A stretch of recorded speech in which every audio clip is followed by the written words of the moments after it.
My favorite part about being a part of this movie is, well, it was a completely different space that you go to in your head, because you're in the studio, which I have done a lot, but it's very different from when you're singing songs that you wrote and you're trying to access those emotions that you felt when you wrote the song.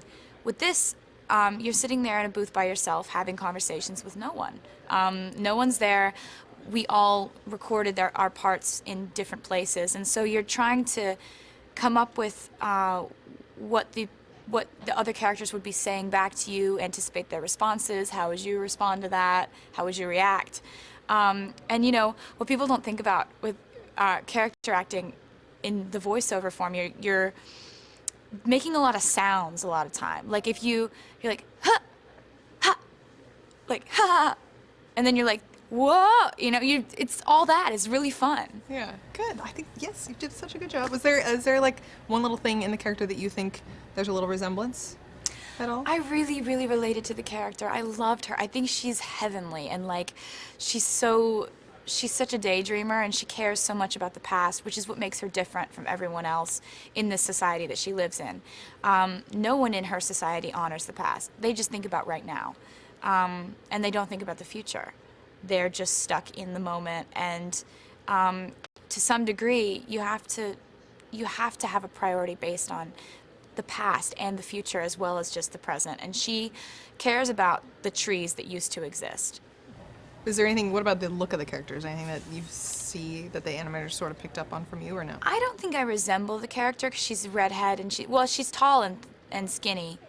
That's similar, but other than that, I relate to her. I grew up on a Christmas tree farm, and she's obsessed with trees. So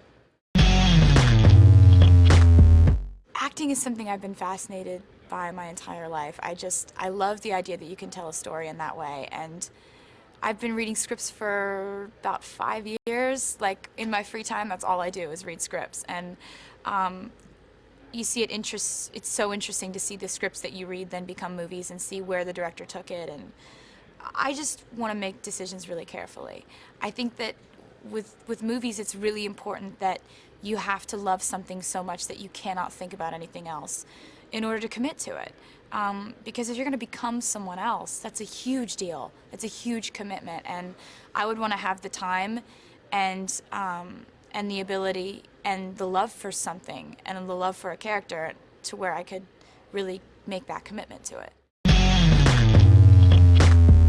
Like when I was reading Hunger Games, literally it absorbed into my brain and into my life, and I would be walking around and I'd be like, I could make a ladder out of that, like I could make a bow out of that, you know, and I'm just sitting there and I'm like, how, if I had to forage right now, what would I forage, you know, and you're just sitting there and it becomes something that so deeply affects you.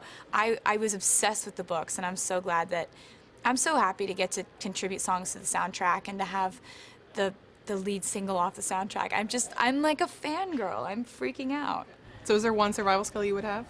My survival skill would be, maybe I'd be so pathetic that people would like feel bad for me, because I'd just start crying all the time and I'd just be like, please don't kill them. I would be a horrible fighter. I don't think that I would, that's morbid to say, but I really don't, honestly, I don't think I would have what it took. You never know. Fight or flight, you never know what would come in there. Flight would be my thing, for sure. I have to ask about your little Meredith. My little cat? Obsessed. My tiny cat? You really? She's beautiful. She's and such so a cute and cat. it seems like you guys are so perfect together. I want to know We're how so do you, perfect you know, together, it's just me a and my perfect little cat. relationship. She's named after Meredith Grey on Grey's Anatomy. She's a Scottish fold, so she looks like an owl. She's so awesome. She's such a good cat. Like, she's just like a good cat. She's a good, solid cat. Who gets to meet her? No, I just, like, whenever I meet my friends, anybody who comes over to the house, I'm not like, I don't carry her in a purse or anything. Like, I don't take her to restaurants.